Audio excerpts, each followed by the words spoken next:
ტარიცები პოზე ვეღარ დგები. თანამ არავინ არ ამაყენებს. მე ყველივან მიშვებეთ, ამაყენეთ, ვინახათ გარეთ.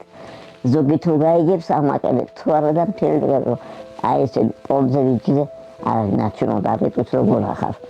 მაგრამ მეზობლობას უნდა უყვარდეთ, ერთმანეთში მიმოსვლა და რო ხედავდნენ ის ადამიანი ინვალიდია, ერთხელ მაინც უნდა მიაკითხო და გაიგო, იქნებ იმას რა უჭერს. ამ საბრალო მოხუცქალს შეხედეთ, ის ფეხზე ძლივს დგას. მერიბებო 84 წლისაა და უკვე 5 წელია ამ სახლიდან ვერ გადის, რომელშიც სრულიად მარტო ცხოვრობს. ჭიქაწყლის მიმწოდებელიც კი არავინ ხავს საბრალო ქალს. მერიბებოს გული აწუხებს, მაგრამ ექიმთან წასვლის საშუალება საიდან ექნება? თავისი პენსია კომუნალურ გადასახადებსა და საკვებ პროდუქტებზე ძლივს ყოფნის. არადა მას ხომ ცხოვრების ბოლო წლების ადამიანურად გატარება ძალიან უნდა. ძალიან სჭირდება ბიოტუალეტი, რადგან ამჟამად ბებო გარეთ ვერ გადის და იძულებულია ბოდიშის მოხდით სათლი გამოიყენოს. დაბანაზე საუბარიც კი ზედმეტია. მოხუცქალს უბრალოდ არ შეუძლია აბაზანამდე მისვლა. საწოლს მიჯაჭვულ ნატანჯმოხუცს წამლები, პამპერსი და თბილი ტანის ამოსი სჭირდება. მეგობრებო, ჩვენც დავბერდებით. მოდით ამ საბრალო მოხუცქალს ერთად შევუმსუბუქოთ ყოფა და გავახსენოთ სიხარული რას ნიშნავს. გადარიცხეთ ნებისმიერი თანხა ჩერნოვეცკის ფონდის ოფიციალური საიტის მეშვეობით.